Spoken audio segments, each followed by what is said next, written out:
This conference will now be recorded.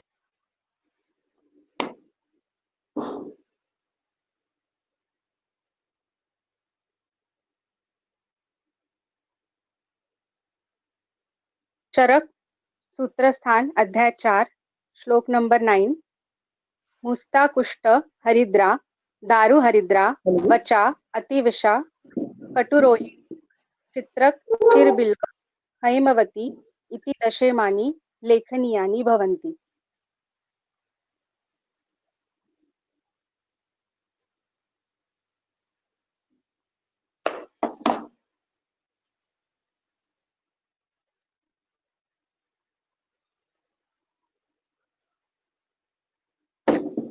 Hello hello हाँ sir. Hello sir, चौथा अध्याय सुरू करायचा ना? हा, पहिल्यांदा लेखनीय गण आणि मग अध्याय 5वा लेखनीय गण घ्यायचा आज आणि मग पुढे जायचं। हो सर। चरक सूत्रस्थान अध्याय 4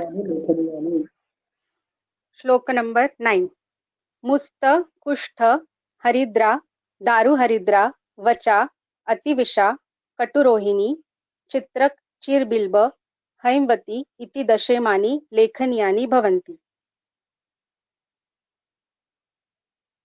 इसमें सभी द्रव्य अपने परिचित हैं। चिरबिल्व का यहाँ पर अर्थ अग्निवेश ने चक्रपाणि ने करंज दिया है, हैमवती से श्वेत बचा दिया है। ये 10 बाकी सब अपने परिचित है। मुस्तक कुष्ठ हरिद्रा दारु हरिद्रा वचा अतिविषा कटुरोहिणी सब अपने परिचित है। अब इनको इन 10 द्रव्यों को इस गण में समाविष्ट क्यों किया?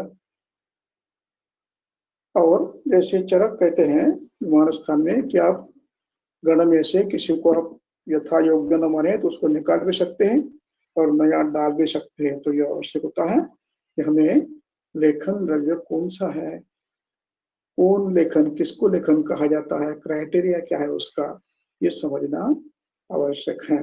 इसलिए हम जाएंगे सुश्रुत सूत्रस्थान 41 अध्याय और 6 नंबर का सूत्र।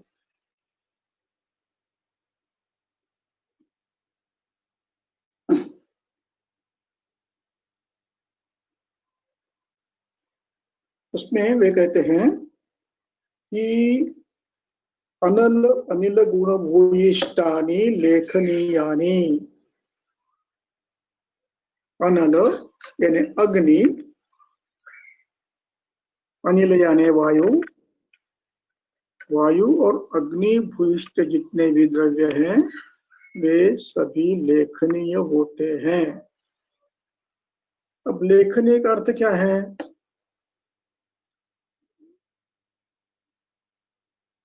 जो द्रव्य मूर्तिमान है, स्थूल है और स्थूल घन कठिन, ऐसे जो द्रव्य है। अब कठिनता में दो मध्य ऐसा अलग अलग हो सकता है। कठिन का अर्थ थोड़े कठिन, ज्यादा नहीं, पत्थर नहीं, लेकिन घन है, जैसे मेद है, मांस है, कोई शोथ है, कोई ग्रंथि है। ऐसे द्रव्यों को क्षरण करने वाला उसका नाम लेखन है। श्लेष्मा शोथ हो, घन शोथ हो, लेखन करने वाला है। रक्त शोथ हो, लेखन करने वाला है। मांस वृद्धि हो, लेखन करना है। ग्रंथि हो, लेखन करना है। इस प्रकार जो द्रव्य है जो इन लेखन करते हैं,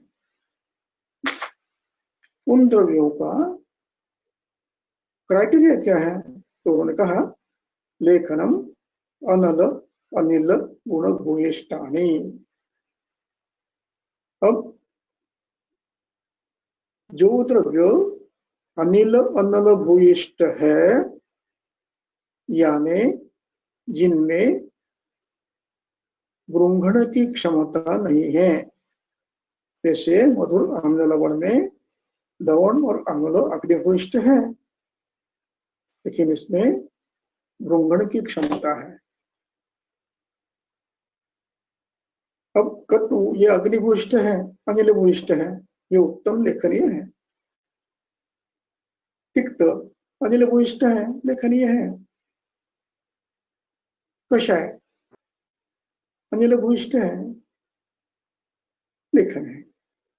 इसके लिए संदर्भ के लिए हम देखेंगे चरक का सूत्र स्थान का 26वां अध्याय। इसमें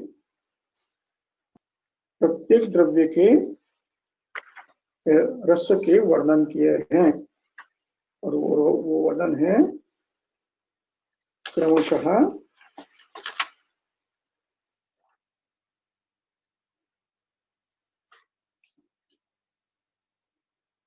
देखिए, पहले हम कटु देखेंगे, फिर तिक्त देखेंगे और फिर कषाय देखेंगे। तो पेज नंबर 144 अध्याय 26 और श्लोक क्रमांक 43 का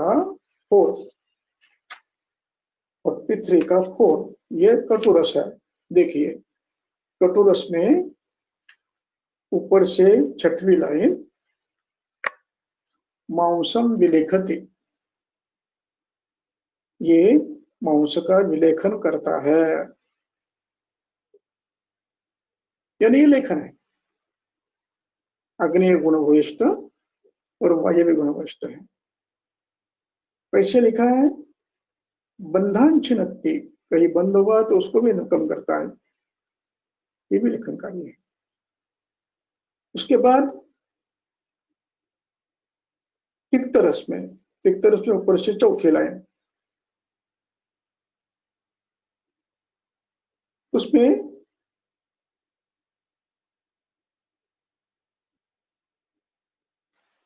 चौथी लाइन में लेखनः, तन्निशोधनः लेखनः,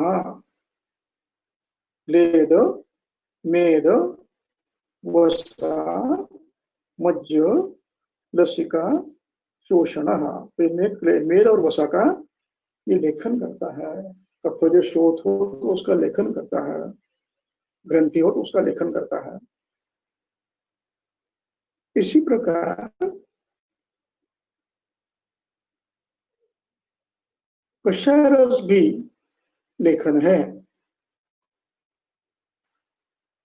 अब इसका वर्णन कर्षयति स्वरूप में आया है, उसी अध्याय में 43 नंबर के श्लोक में नीचे से तीसरी लाइन, कर्षयति, कृष करता है, लेखन करता है।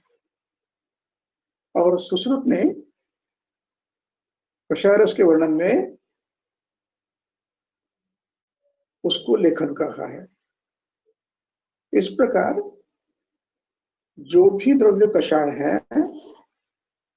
जिसका विपाक कटु है, वीर्य उष्ण है, जो भी रस तिक्त है, जिसका विपाक कटु है, वीर्य उष्ण है, तिक्त रस वीर्य शीत है, लेकिन विपाक कटु है। ये सभी द्रव्य, उसमें कटु द्रव्य ये श्रेष्ठ है। ये 3 द्रव्य, अब जो भी गण है, इन गणों में इनका आप समावेश कर सकते हो, और ये द्रव्य यदि नहीं मिलते हैं आपको, तो उसके स्थान पर आप इन द्रव्यों का उपयोग कर सकते हो।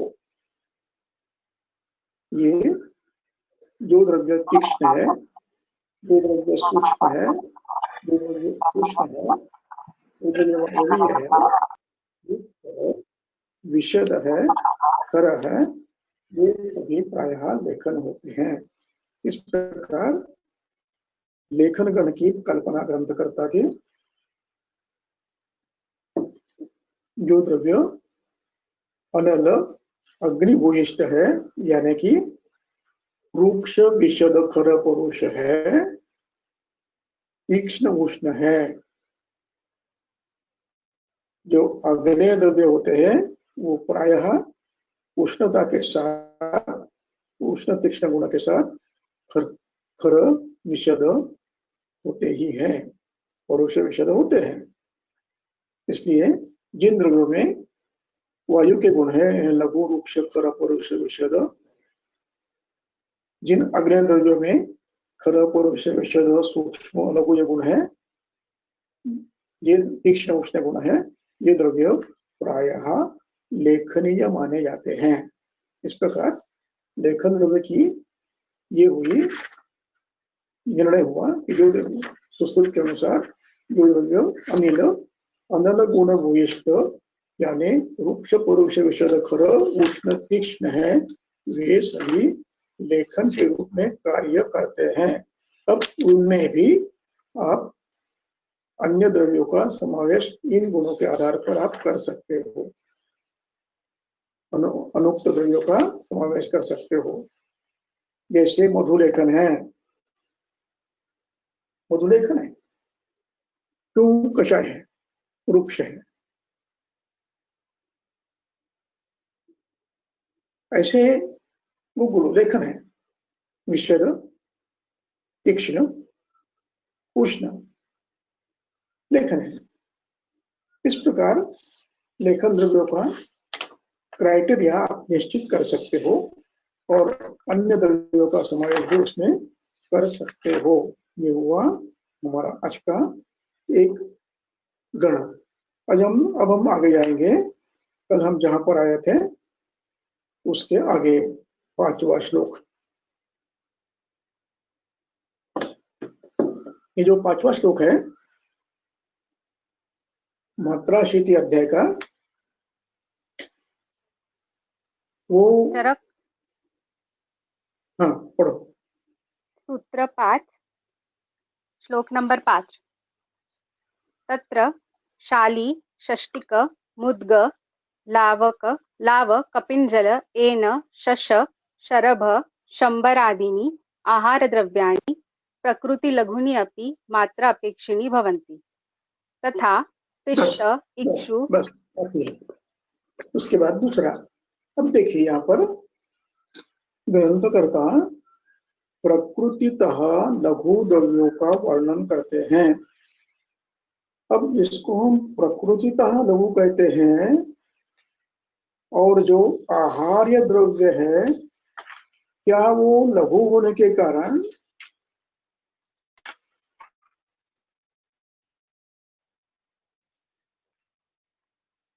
प्रायः तिक्त होंगे, प्रायः कटुकषाय होंगे? नहीं, यहाँ ग्रंथकर्ता की अपेक्षा यह है कि खाद्य द्रव्य ही, लेकिन उनमें भी तरतम भाव से विचार किया जाए तो ये द्रव्य प्रकृति लघु होते हैं। और क्या कहते हैं? शाली षष्टिक मुद्ग लाव कपिंजल एण शश शरभ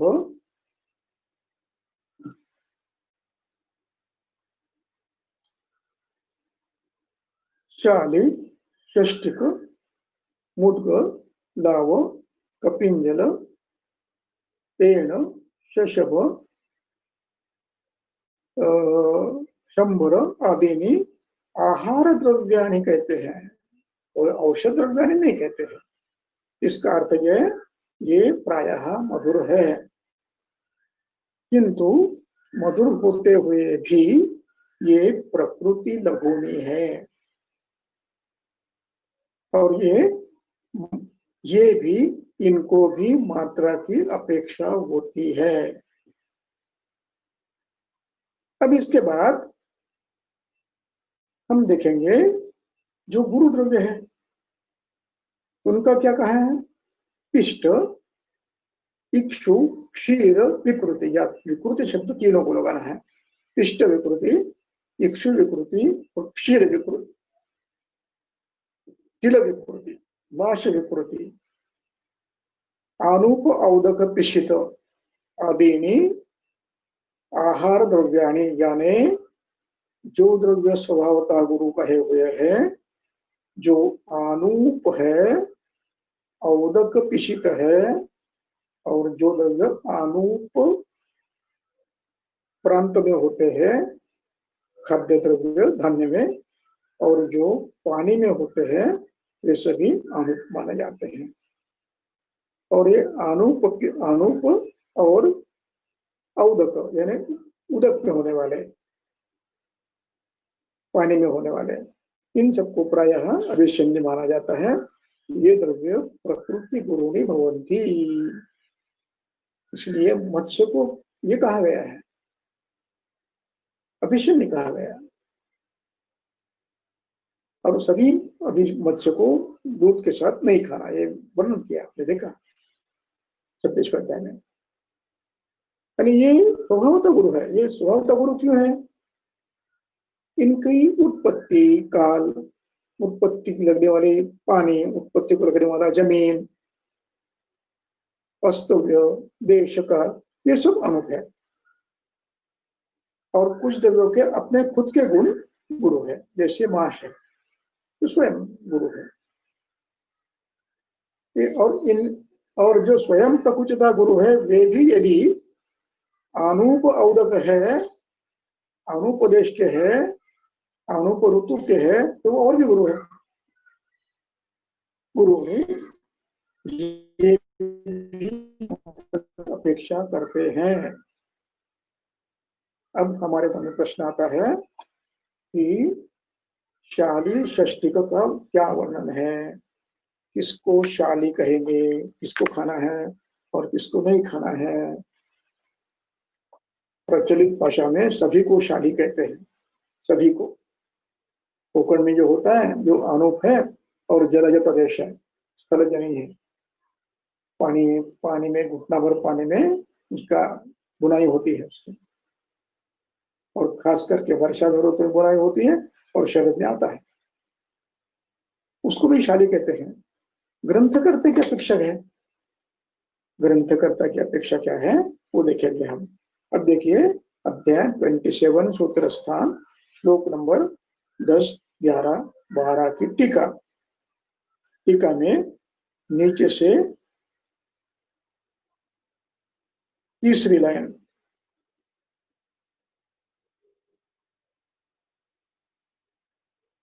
देखिए वो क्या कहते हैं, रक्तशाली प्रसिद्धा महाशाली प्रसिद्ध मगधे। अब इसके बाद की जो पंक्ति है वो ज्यादा महत्वपूर्ण है। नीचे से तीसरी लाइन, अत्र शाली हैमंतिकम धान्यम, ये वर्णन शुक धान्य का यानी चावल का चल रहा है। ये वर्णन चावल का चल रहा है। क्या कहते हैं, अत्र जो शाली हैमंतिकम धान्यम, इसकी बुआई इसमें होती है, हेमंत में होती है, और उत्पन्न भी हेमंत शिशिर में होता है, वो धान्य शाली है। षष्टिक, इसका निर्माण ग्रीष्म में होता है, वो षष्टिक कहते हैं। और जिनकी बुनाई वर्षा में होती है और शरद में प्राप्त होता है, उसको शारदी कहते हैं, उसको व्रीहि कहते हैं। व्रीहि शब्द का अर्थ है जलम बृहति, उसको व्रीहि कहते हैं। जलम बृहति व्रीहि, जो पानी खींचता है, पानी में उगता है, पानी धारण करता है, उसको व्रीहि कहते हैं। अब हमें देखना है, हमें शाली शब्द से हैमंतिक धान्य लघु है, और ग्रीष्म ऋतु में उत्पन्न होने वाला चावल ये लघु है, मुद्द स्वभावता लघु है। अब इस प्रकार लघु द्रव्यों में हमें आज तो कोई चावल आपको ये देगा नहीं, कोई हेमंत का है, ये ग्रीष्म का है, नहीं देगा। उसके लिए योजना आपको अलग रूप से करनी पड़ेगी, व्यक्तिगत रूप में करनी पड़ेगी और उपलब्ध करा देना पड़ेगा। तो हमको ग्रीष्म का चावल चाहिए, हमको हेमंतिक चावल चाहिए, और पैदा करके रखना और उसका प्रयोग करना, यह है कर सकते हैं। ये लघुत्तम प्रकृति लघु है। और इसके बाद इन्होंने जो कहा है पिष्ट, इक्षु, क्षीर विकृति, ये प्रकृति गुरु है। देखिए श्लोक नंबर 9, उसी अध्याय में श्लोक नंबर 9 ये कहते हैं पिष्टमयम गुरु तंडुल पथुकानपि, तंडुल यानी चावल ये पिष्ट होते हैं और गुरु होते हैं।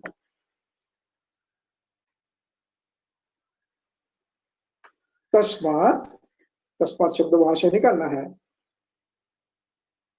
पिष्टमयम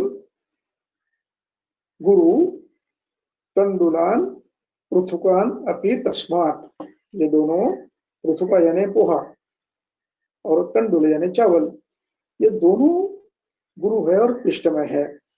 तस्मात् इसलिए, अगली पंक्ति महत्व की है, इसलिए न जातु भुक्तवान खादेत मात्रा बुभुक्षिताः, यानी इसके दो भाग है। भुक्तवान जातु न खादेत, जातु यानी कदापि, जिसका भोजन हो चुका है उसने भोजन के बाद किसी ने यदि प्लेट भर पोहा ला के दिया, नहीं खाना है, नहीं अच्छा पुलाव किया है, नहीं खाना है। न जातु भुक्तवान खादेत, और खादेत बुभुक्षितः मात्रा, भूख, जिसको अच्छी भूख लगी है, भोजन का समय हुआ है, उसने वो खाना है।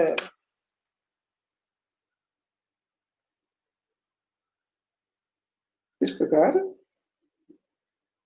इन द्रव्यों को हमें कम से कम खाना है, और खाना भी है तो भूख लगने के बाद खाना है, और एक बार भोजन करने के बाद उसका प्रयोग हम नहीं करेंगे।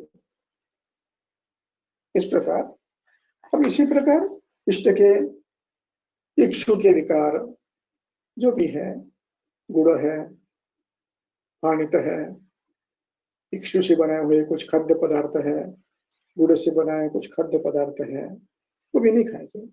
क्षीर विकृति, क्षीर वो मुख्यतः गुरु है, प्रकृति गुरु है। अब यहाँ क्षीर कहने से गोघृत नहीं है, गोघृत लघु है, ये महेश कृष्ण है। और इनके बना हुए पदार्थ यानी क्षीर ओदन, क्षीर ओदन, इससे बनाया हुआ दही का दध्योदन, इससे बनाए हुए पायस,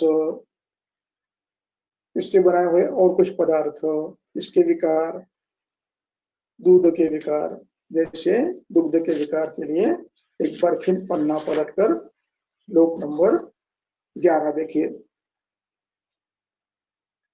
कूर्चिका, किलाट, दधि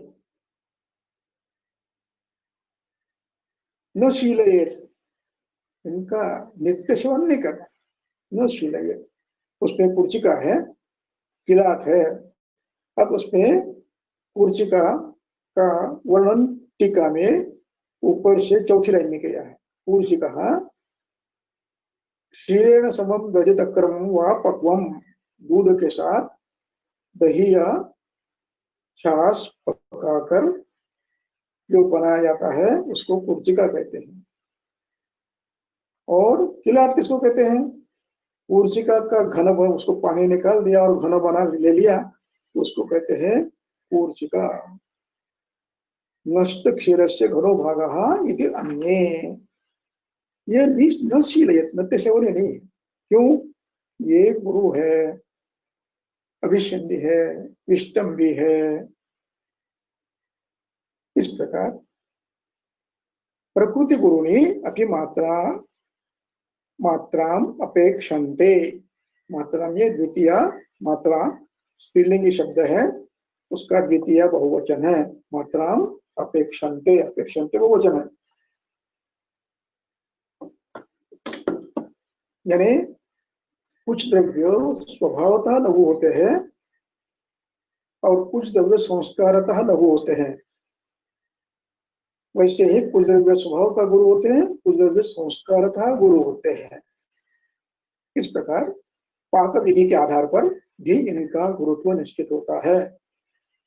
जैसे अष्टांग हृदय ने कहा है, कुकूल कल्पर भ्राष्ट बुद्वंगार विपाजितम, ये क्रमशः लघु है। यानी कुकुल जो है वो गुरु है, खरपर भ्रष्ट उससे लघु है, अग्निभ्रष्ट उससे लघु है। इस प्रकार क्रमशः अग्नितप्त अंगार तप्त ये लघु है। संस्कार से भी गुरु होते हैं और मूलता भी होता है। तो शाली षष्टि का ये संस्कारता हो या प्रभावता हो, इनकी मात्रा अपेक्षित है। वैसे ही गुरु द्रव्यों की भी मात्रा अपेक्षित है। अब ग्रंथकार ने इतना बताने के बाद ग्रंथकार अगले श्लोक में आपको विनम्र भावना से एक वाक्य आपके लिए सामने रखते हैं। वो ये कहते हैं, पढ़ो। न च एवं उक्ते, न च एवं उक्ते द्रव्ये गुरु लाघवम् अकारणं मन्येत। लघुनि हि द्रव्याणि वायवाग्नि गुणबहुलानि भवन्ति। शाली गौरव षष्टिक ये लघु है, इक्षु इष्ट इक्षुविकार ये गुरु है। ये हमने बिना किसी कारण के कहा, ऐसा मत समझिए। न च एवं उक्ते द्रव्ये, उक्ते द्रव्य बने कहे हुए द्रव्य, इनका गुरु लाघव ये अकारण मत मानो आप। हमें समझ नहीं जा रहा था इसलिए मैं लिख दिया, ऐसा नहीं है। नहीं, क्यों लिख रहे हैं हम ये? हम इसलिए लिख रहे हैं, स्पष्टीकरण देते हैं।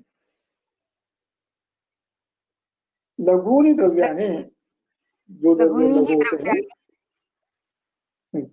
लघुनि द्रव्याणि भवन्ति। पृथ्वी सोम गुण बहुलानि इतराणि। हाँ, बस लघु द्रव्य जो है ये वायवाग्नि गुण बहुलानि भवन्ति। इसका अर्थ ये नहीं है कि ये तिक्त है।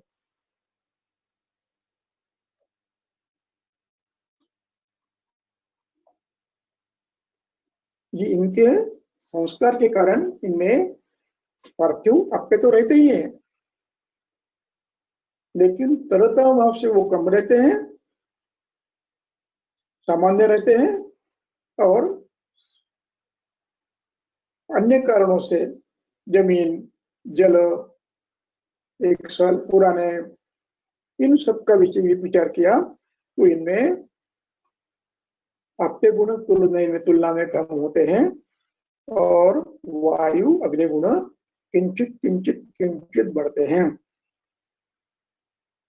इसलिए ये लघु बनते हैं। और इतराणी यानी जो हमने गुरु कहे हैं, पिष्ट, इक्षु विकार, तिलमाश, आणुपद्रव्य, ये पृथ्वी सोम गुण बहुलानि, ये पार्थिव और उदक गुणों के बहुल होते हैं। इसलिए हमारे यहाँ इनको भी लघुत्तम करके लेने का संस्कार बताया है। इनको लघुत्तम कर सकते, लेकिन ये नित्य सेवनी नहीं है। तो तस्मात् स्वगुणात् अपि लघुनि अग्निसंधुक्षण स्वभावानि अल्पदोषानि च उच्यन्ते अपि सौहित्योपयुक्तानि।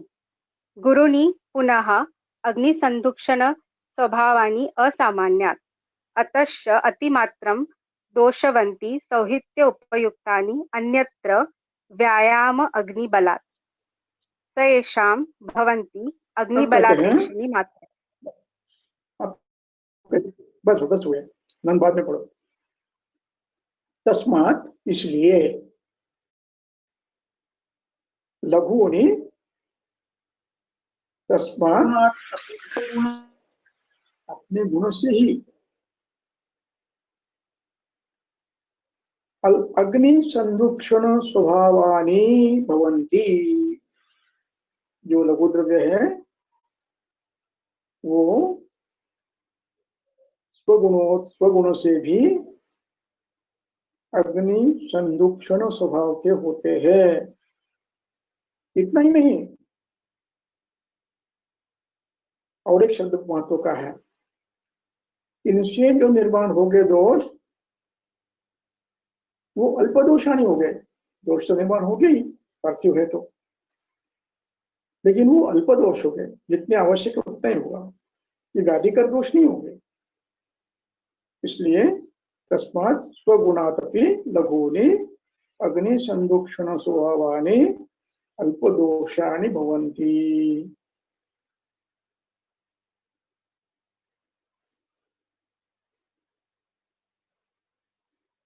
च उच्यन्ते सौहित्योपयुक्तानि। इनका यदि आप सौहित्य करते हैं, सौहित्य यानी तृप्ति यदि करते हैं तो अल्पदोषकराणि भवन्ति और अग्नि संदुक्षण स्वभावानि भवन्ति। अब इसके विपरीत दूसरा, गुरुणि पुनः पढ़, गुरुणि पुनः गुरुनि पुनः अग्नि संदुक्षण स्वभावानि असामान्यात्।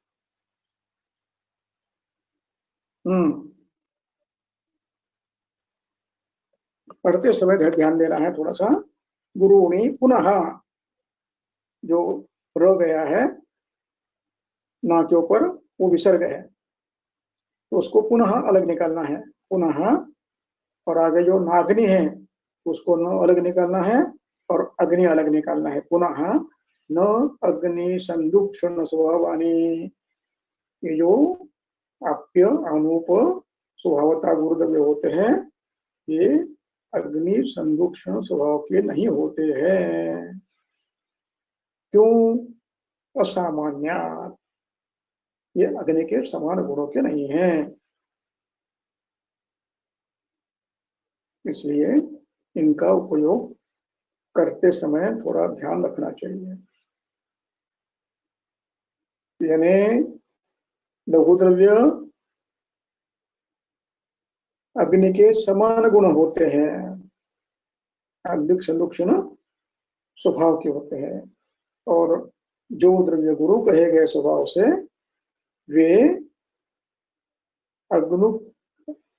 अग्नि संदुक्षण स्वभावानि न असामान्य, जो असामान्य होने के कारण सामान्य विपरीत है, इसलिए ये अग्नि संदुक्षण को मदद नहीं करते हैं। इसलिए इनका सौहित्य नहीं करना चाहिए। और आगे कहते हैं, इनकी यदि मात्रा ज्यादा हो गई तो ये दोषवंती है। दोषवत शब्द है, इसे वत प्रत्यय लगता है और ये नपुंसकलिंगी बनकर वंती उसका बहुवचन होता है। ये दोषवंती, इनकी मात्रा यदि आप सौहित्य करते हो, पूर्ण सौहित्य करते हो, तो ये दोषवंती होती है, दोष बढ़ाती है, और 7 दिन में परिणाम आपको मिलता है उसका,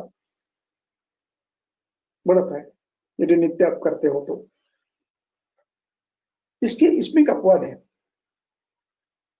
एक अपवाद है, वो सबके लिए नहीं है। वो अपवाद क्या है? अन्यत्र व्यायाम अग्निबलात्, अन्यत्र व्यायाम अग्निबलात्, पहला जो वाक्य है उसके अधिकरण वही है, उस अधिकरण के अतिमात्रम च अति च अतिमात्रम अतः च अतिमात्रम दोषवंती, ये वाक्य है ना, इसका यह अधिकरण है। अतिमात्रा में भोजन करते हो, सौहित्य करते हो तो वो दोष करता है, ये वाक्य ठीक है, लेकिन उसको अपवाद दिया है। ये एक तंत्र युक्ति है अपवाद करने की, उसको कहते हैं अन्यत्र व्यायाम अग्निबला, जिसका नित्य व्यायाम है। अच्छा,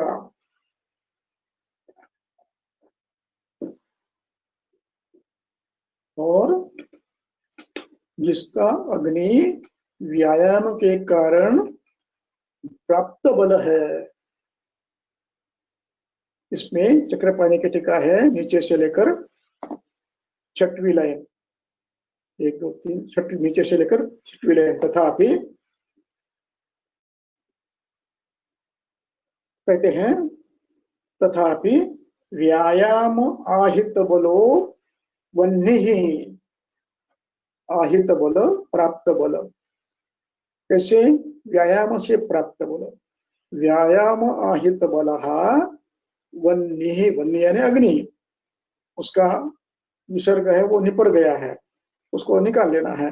व्यायाम से बलवान हुआ अग्नि, यानी व्यायाम आहितो आहित बलो अग्नि ही, आगे शब्द है नितराम बलवान भवति, नितरा यानी उच्च दर्जा का, बलवान भवति बलवान होता है, अच्छा बलवान, उसका बल अच्छा होता है। अतएव प्रधान परिग्रहात परिपरि उक्त, तो उसको गुरु द्रव्य की मात्रा भी कभी कभी ज्यादा खा सकते हैं, जिसका अग्नि बल उत्तम है और व्यायाम बल उत्तम है। लेकिन नित्य सेवन शील नहीं करना है, कभी कभी किया तो चल सकता है। आगे अंतिम शेष, अंतिम वाक्य में वो निष्कर्ष करते हैं, स एषा भवति अग्नि बलापेक्षिणी मात्रा। इसलिए मात्रा कैसी है, किस पर निर्भर है?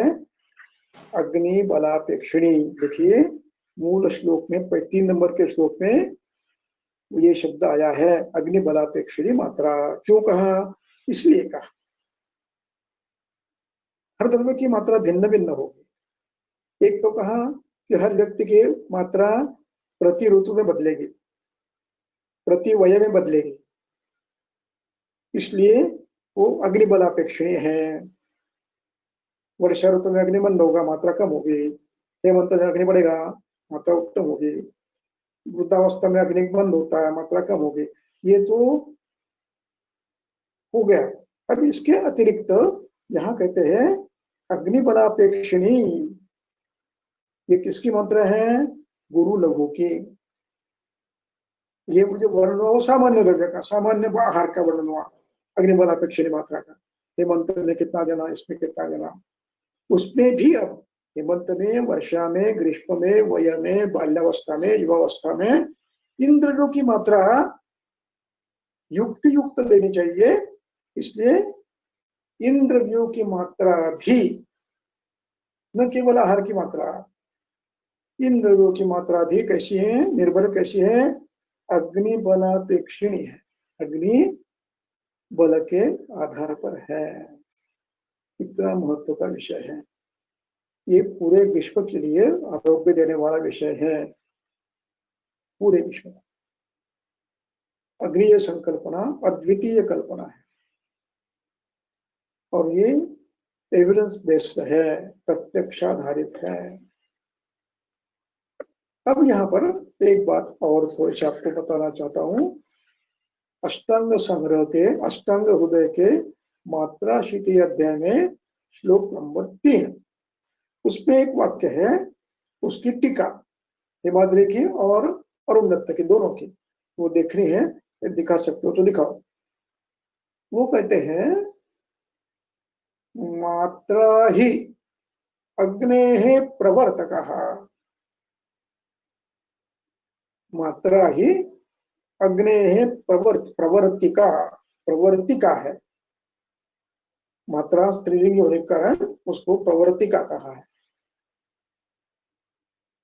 अग्नेः षष्ठी है। यदि आप द्रव्य की मात्रा उत्तम युक्त युक्त लेते हो तो अग्नि को बढ़ाने में मदद करता है। मात्रा ही अग्नेः प्रवर्तिका। मात्रा शीति अध्याय श्लोक नंबर 3। मात्रा ही अग्नेः प्रवर्तिका।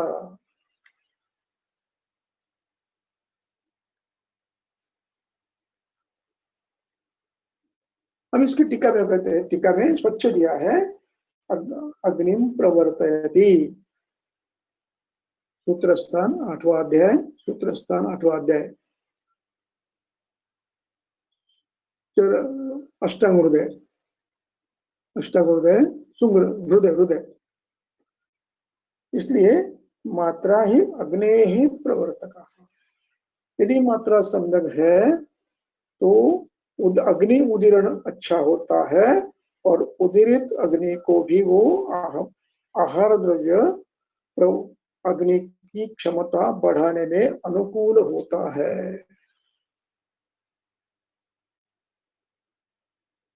मात्रा शीतीय पहला श्लोक। मात्रा अग्नेः प्रवर्तकः।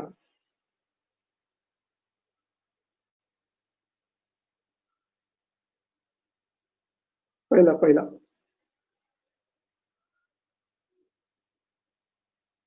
मात्रा अग्नेः प्रवर्तकः।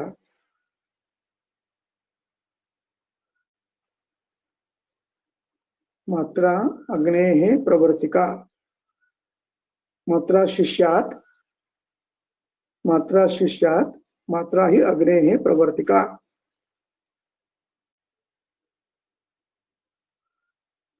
अगला श्लोक। मात्रा ही मात्रा सर्वकालवशात्, मात्रा ही अग्नेः प्रवर्तिका। अब इसकी टीका देखो कि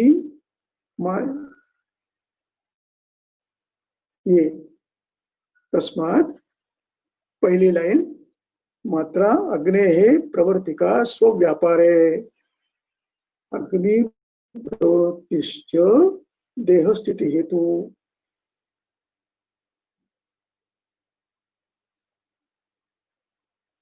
इसकी अरुंधति की टीका है क्या? अग्नि सर्वांग सुंदर टीका, उसका भी अच्छा है, तो उसने और अच्छा कहा है।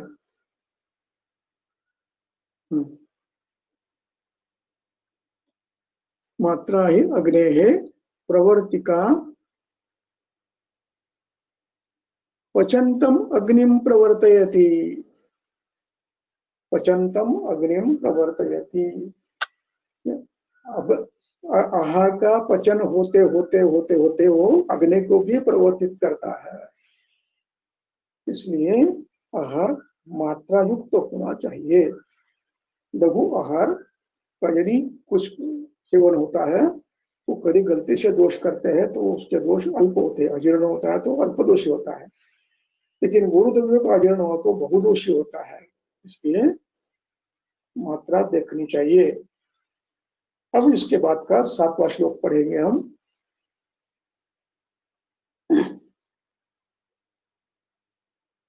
चरक सूत्र स्थान अध्याय 5 श्लोक नंबर 7। न च न अपेक्षते द्रव्यम द्रव्यापेक्षया च त्रिभाग सौहित्यम अर्ध सौहित्यम वा गुरुणाम उपदिश्यते। लघुनाम अपि च न अति सौहित्यम अग्नेः युक्त्यर्थम। अब पहला जो वाक्य है न च न अपेक्षन्ते, अपेक्षते, इसमें न दो बार आया है, दोनों न को निकाल लेना है। तो क्या हो गया? अपेक्षते द्रव्यम, प्रत्येक द्रव्य की मात्रा अपेक्षित है। और द्रव्य संग्रह होने के बाद उसकी भी अपेक्षित है, इसको हम सब मिलाकर करते हैं।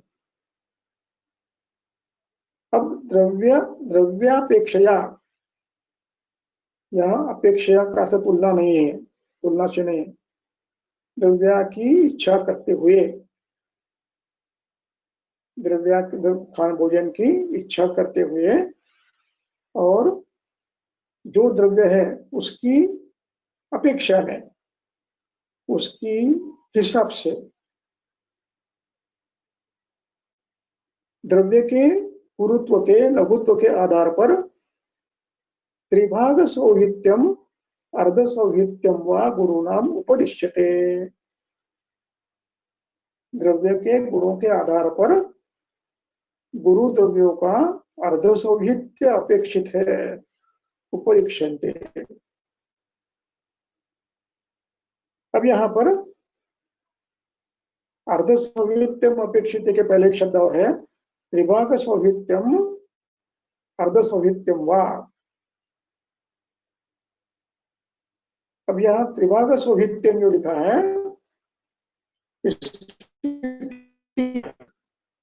ऊपर से तीसरी लाइन त्रिभाग सौहित्यम, टीका में लिखते हैं त्रिभाग सौहित्यमिति अनात् गुरु भी ही। यहाँ गुरुद्रव्य अल्प हो तो आप सौहित्य कर सकते हो, गुरुद्रव्य ज्यादा बलवान है तो नहीं करेंगे आप। अनाथ यानी अल्प।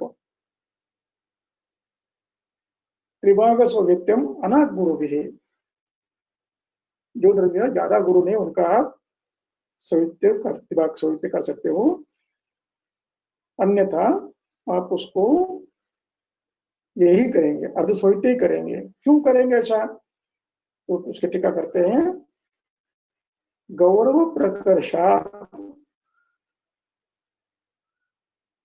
गौरव प्रकर्ष अपकर्षात् अन्य अभिकल्पनीयम।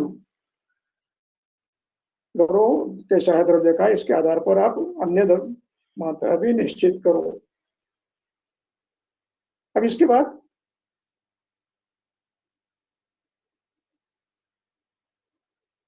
लघूनामपि च न अतिसौहित्यम। लघूनाम, लघूनाम में ना को आराम लगाना है। लघूनामपि न अतिसौहित्यम अग्नेः युक्त्यर्थम। लघु द्रव्यों का भी लघु चलो पेट भर के खा लेंगे, नहीं ऐसा नहीं करना है, उसका सौहित्य करना है लेकिन अति सौहित्य नहीं करना है उनका भी। क्यों, अग्नेः युक्त्यर्थम, अग्नेः युक्त्यर्थम का टीका चक्रपाणी करते हैं। देखा था गौरव प्रकर्ष जो हमने देखा था उससे लेकर चौथी लाइन में अग्नेः युक्ति, वहां से फोर्थ लाइन अग्नेः युक्ति टीका है चक्रपाणी की। अग्नेः युक्ति, अग्नेः युक्तिः स्वमान अवस्थितिः तदर्थम्। अग्नेः अपने मान में रहे, विचलित ना हो, मंद ना हो, इसलिए लघु द्रव्यों को भी मात्रा ज्यादा नहीं करनी चाहिए। नाति सौहित्यम गुरुनाम अर्ध सौहित्यम। भट्ट ने थोड़ा सा फेर किया, उसमें बदल किया है, उन्हें सीधा कह दिया, कोई संशय नहीं रखा आपके मन में।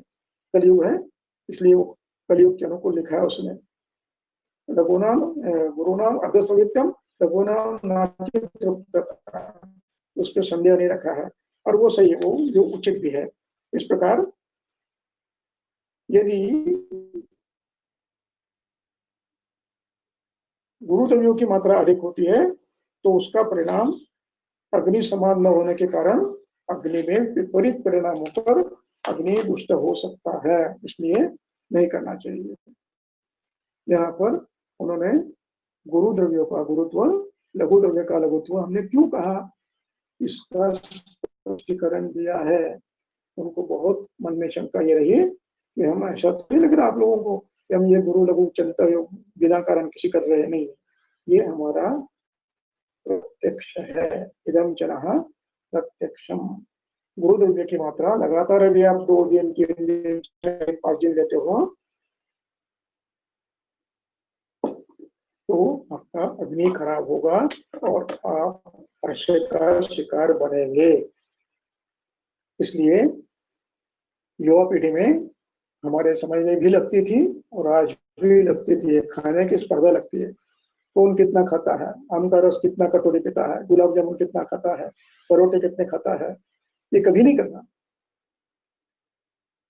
इससे अग्नि खराब होता है और अंत में अर्श अथवा अन्य विकार से पीड़ित होते हैं। इसलिए अर्श के हेतु में अत्यादानात ये शब्द आया है। अत्यादान से अर्श होता है। अति भोजन से, अति शब्द से अर्थ है अति मात्रा, वो भी गुरु द्रव्य की। इसलिए ध्यान रखना है, ये मात्रा बहुत संभालनी है, बहुत संभालना है। वयतः कालतः द्रव्यतः जो, यदि आप किसी दिन कुछ मीठा खा लेते हो, नॉनवेज खाने वाले नॉनवेज खाते हो और नॉनवेज नहीं खाने वाले कोई मीठी चीज खा लेते हैं, जो भी अच्छी है, पायस है, वो है, तो उस दिन रोज के आहार में आधी रोटी कम करनी पड़ेगी आपको। भले ही आप युवा हो, आधी रोटी कम करेंगे, क्योंकि आपको अग्नि का स्वास्थ्य रखना है। अग्निम रक्षेत प्रयत्नतः। खास करके आम के सीजन में खाना उतना ही खाते हैं जितना रोज खाते हैं, और उसके ऊपर फिर आम की कटोरिया, आम के रस की कटोरिया 1 2 3 4 5 6 चलती रहती है।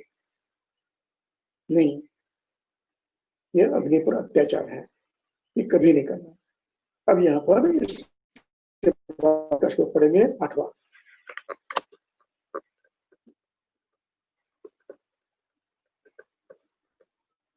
श्लोक।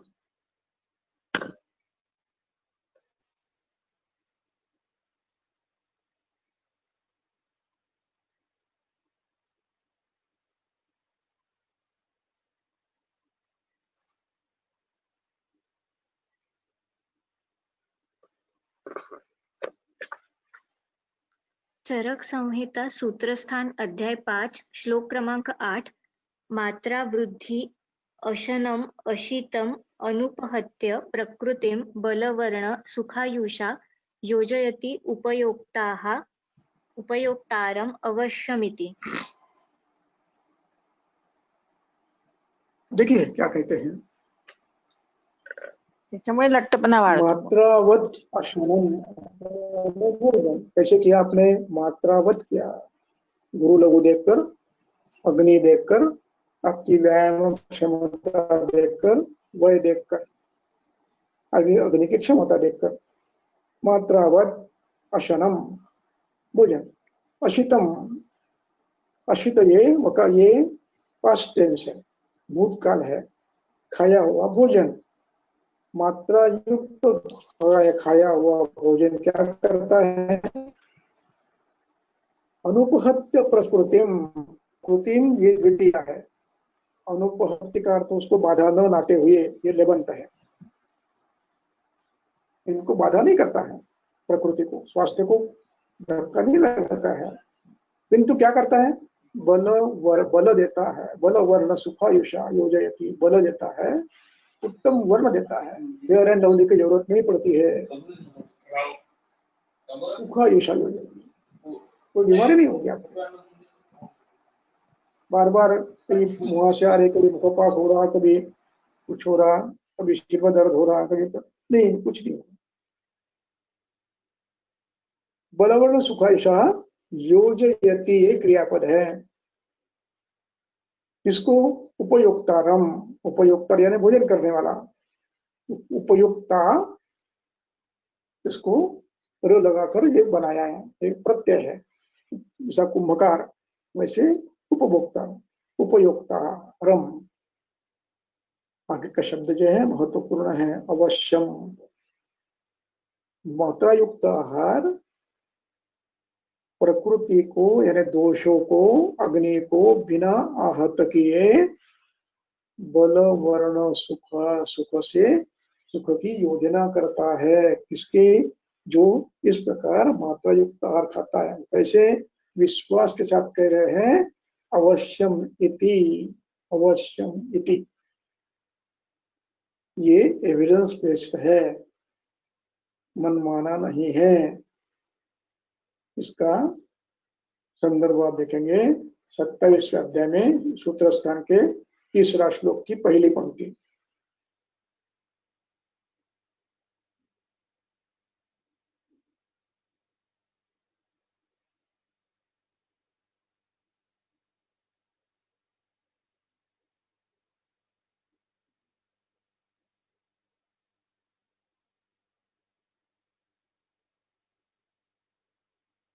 तीसरा श्लोक, इसमें लिखते हैं इष्ट गंध, इष्ट वर्ण, इष्ट रस, इष्ट गंध, इष्ट रस स्पर्श, विधि विहितम अन्नपान, विधि युक्त अन्नपान। विधि युक्त में मात्रा आ गई। प्राणी नाम, प्राणी शोधने का नाम प्राणम आचक्षते, वो उसका प्राण है। क्यों कह रहे देखो, प्रत्यक्ष फल दर्शना। Is it not evidence based? प्रत्यक्ष फल दर्शन वो क्या करता है? देखिए, तदिंदना, उसका इस मात्रा के आधार पर, तद इंधना, तद यानी आहार, ये ईंधन है अग्नि का, आपके अग्नि का ये ईंधन है। तद इंधना ही अंतरग्ने है स्थितिर्भवति, इस ईंधन के आधार पर अग्नि का प्राकृतत्व स्वस्थिति में रहना अपेक्षित है। अग्नि कभी आपका विकृत नहीं होगा यदि आप ऐसा करेंगे तो। और तत् सत्वम ऊर्जयति, तत् शरीर धातु व्यूह बल वर्ण इंद्रिय प्रसादकरम यथोक्तम उपसेव्यमानम। यदि आप मात्रा युक्त विधिवत खाते हैं तो वो अग्नि की स्थिति करता है, अग्नि को स्थिर रखता है, बलवान रखता है और बलवर्ण सुख देता है। इसलिए आहार मात्रा शिष्या, ये इस अध्याय का पहला वाक्य है जो ब्रह्म वाक्य है। इसको कभी भी लांघना नहीं चाहिए, अलंघ्य है। जो गलती करेगा लगातार वो बहुत 15-20 दिन के बाद ही व्याधिग्रस्त हो जाएगा। व्याधि बड़ी नहीं होगी, छोटी छोटी होगी। कभी कबल देखेंगे, कभी सिर में दर्द होगा, कभी सिर में जलन होगी, कभी मुंह से आएंगे, कभी मुख होगा, कोई पेट साफ नहीं होगा, चलते रहेगा। लेकिन इसको उतना गंभीरता से लेते नहीं हम। ये प्रारंभ है, अग्नि रुष्ट हो रहा है, संतर्पण हो रहा है, तब इसके बाद फिर संतर्पण यानी व्याधि का प्रादुर्भाव स्थौल्य प्रारंभ होता है। इसलिए मात्रा शिष्याति हमारा ब्रह्म वाक्य है। आज यही रुकते हैं, अगली बार आगे जाकर अगला श्लोक लेंगे। धन्यवाद। कुछ प्रश्न हैं?